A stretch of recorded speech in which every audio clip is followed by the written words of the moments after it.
आज हम गणित कक्षा 12 एनसीईआरटी से प्रश्नावली 1.1 का फर्स्ट का सेकंड सवाल लाएंगे, जिसमें क्या पूछा है।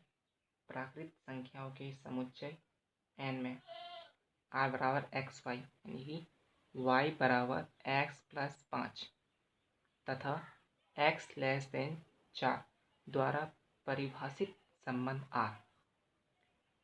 इसका मतलब ये है कि y बराबर x प्लस 5 ये है ना, हमें इसके माध्यम से सवाल लगाना है तथा x लेस देन 4 यानी कि इसमें हमको एक से लेके यहाँ तक, तो एक से लेके अनंत तक यानी कि 1 2 3 10,000 5,000 6,000 कितना भी नंबर यहाँ पे रख सकते हैं, लेकिन तथा x लेस देन 4 यहाँ इसके बाद ये बता दिया गया है कि x लेस देन 4 यानी कि 4 से छोटे नंबर जो हों वही x की जगह रखना है। यानी कि 4 छोटे कौन कौन से नंबर होते हैं, 1 2 3 क्या होते हैं, 1 हो गया, 2 हो गया, 3। तो हमें यही 3 नंबर यहाँ पे रख के इसको हल करना पड़ेगा। तो समझने के लिए सबसे पहले हम 2 सर्कल यानी कि वृत्त बना लेते हैं। पहला वृत्त और ये रहा दूसरा वृत्त। अब हमें इसमें 1 2 3 यानी कि 4 से छोटी संख्या लिखनी है। 1 2 3, लेकिन इस समझने के लिए मैं ये कर रहा हूँ। तो इसको हम क्या समझते हैं, x और इसको y। ऐसे में तो अब जो हमें सवाल लगाना है इसको यहाँ लिख लेते हैं, यानी कि y बराबर x प्लस 5। अब हमें बारी बारी से यानी कि 1 2 3 नंबर वाइज से x की जगह रख के इसको देखना है। तो जब हम x की जगह 1 रखेंगे, x की जगह क्या रखेंगे 1, तब y बराबर कितना हो जाएगा, y बराबर हो जाएगा यानी कि 1 x का 1 रखे तो 1 प्लस 5 कितना होगा 6। तो y बराबर 6। बाद में अगर 2 बराबर x यानी 2 की जगह x की जगह 2 रख के देखते हैं तो y बराबर कितना हो जाएगा 7। फिर x की जगह 3 रख के देखते हैं तो 3 रख के देखते हैं तो कितना होता है, y बराबर 8। अब हमें ये प्राप्त हो गए। तो अब हमें इसमें क्या याद करना है कि ये स्वतुल्य, सममित तथा संक्रामक है या नहीं। तो अगर हमें स्वतुल्य, सममित, संक्रामक ये नहीं पता होगा तो हम इसको लगाएंगे कैसे। इसलिए इसके मैंने फर्स्ट सवाल में ये क्या होते हैं, सममित, संक्रामक, सममित, तो हम उसी में ये बताया गया है। तो आप वो वीडियो देख लें। तो इसमें हम सबसे पहले ये देखते हैं कि स्वतुल्य है कि नहीं। स्वतुल्य क्या बोलता है, इसमें भी मैं थोड़ा बता देता हूँ स्वतुल्य के बारे में। स्वतुल्य क्या बोलता है, अगर मेरी एक बॉक्स में एक तरफ 1 है तो दूसरी तरफ भी 1 होना चाहिए, यानी कि मेरा जुड़वा। अगर 2 है तो मेरे बगल में 2 होना चाहिए, यानी कि 1 से 2। अगर यहाँ पे 1 है, अगर यहाँ पे भी 1 होता जो कि है नहीं तो ये स्वतुल्य होता।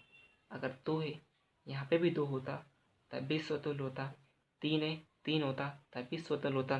लेकिन क्या है, यहाँ पे अलग अलग है, इसलिए हरा बराबर स्वतुल्य नहीं है।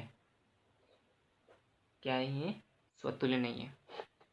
अब बारी आती है सममित की। सममित क्या बोलता है, अगर मेरे पास एक 6, एक बॉक्स में एक 6 है तो मेरे बगल में दूसरा बॉक्स होगा, उसमें उसमें क्या होगा, मेरा उल्टा होगा, यानी कि 1 6 1 6 1। अगर दो सात हैं, तो मेरे बगल में जो बॉक्स होगा उसमें मेरा ही उल्टा होगा, यानी कि 2 7, यानी कि मेरा उल्टा। तो यहाँ पे तो 1 6 2 7 है, 3 8 है, इसमें किसी में भी उल्टा नहीं दिया है, यानी कि 3 8 है तो 8 3 होना चाहिए था, 2 7 है तो यहाँ पे 7 2 होना चाहिए था, लेकिन यहाँ पे क्या है, नहीं है। तो ये समित समित नहीं है, नहीं है। अब बारी आती है संक्रमक की। संक्रमक क्या होता है, संक्रमक समझ लेते हैं, तभी ये पता लगा पाएंगे कि है कि नहीं। संक्रमक में क्या होता है कि अगर दो भाई हैं, जैसे ए और बी, और इसका भी भाई है बी का, यानी कि बी और सी, ए भी भाई है बी सी भाई है, तो जब बी सी भाई हैं ए भी भाई हैं तो ए सी भी भाई हुए ना, तो यहाँ पे ए सी, ए भी भाई बी सी, तो ए सी भाई हुए, यानी कि ए बी बी सी, यानी कि बराबर ए सी। अगर किसी में ए बी ए,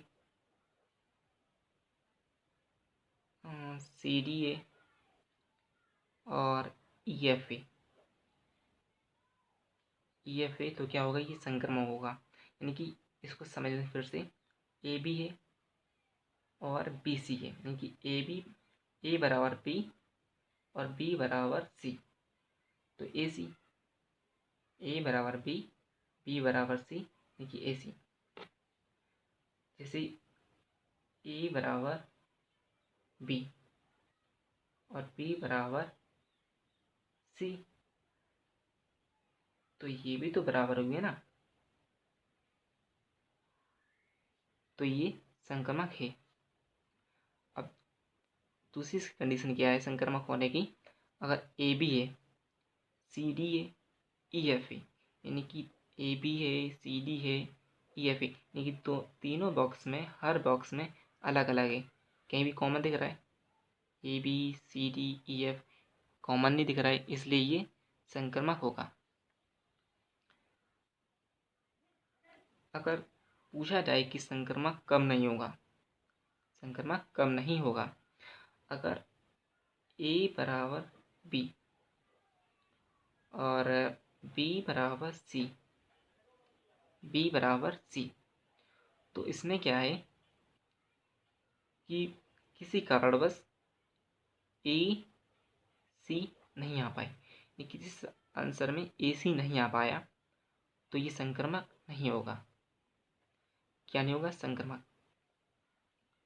आया समझ में, ए बी है बी सी है लेकिन ए सी नहीं आ पाया, इसमें क्या था, ए सी आ रहा था तो संक्रमक था।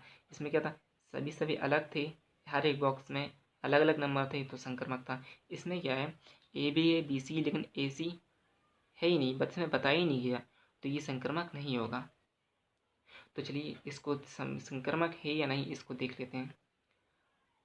इसमें क्या है, 1 6 2 7 है 3 8 है, तो किस फॉर्मूले से लगेगा ये, पहले में क्या था, ए बी ए बी सी ए तो ए सी ए, इसमें तो ये नहीं लगेगा, ये कंडीशन फिट नहीं होगा।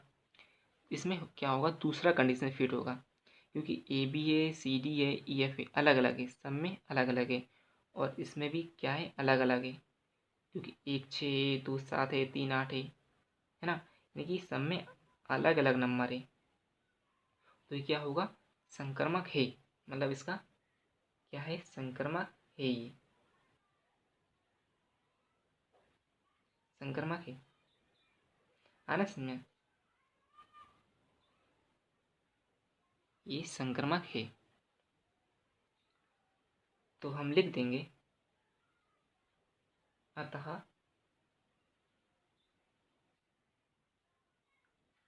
समुच्चय स्वतुल्य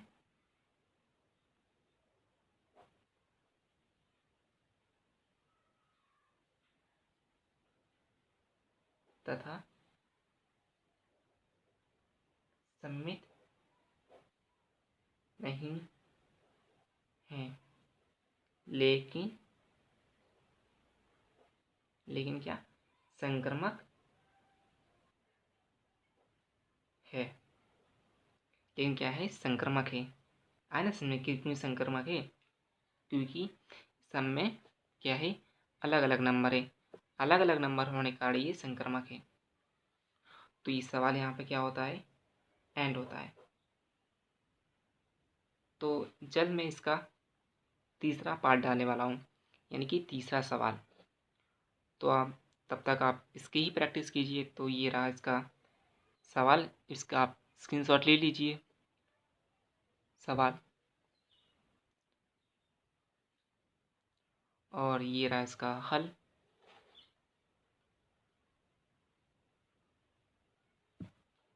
ये मैं इसलिए कर रहा हूँ क्योंकि आपको समझ में आए। तो अब ये जितना मैन है, यानी कि ये इसको ही, इसके ऊपर ध्यान दीजिए। ये मैंने सिर्फ समझाने के लिए दिया है, ठीक है। तो अब इसका स्क्रीनशॉट ले लीजिए।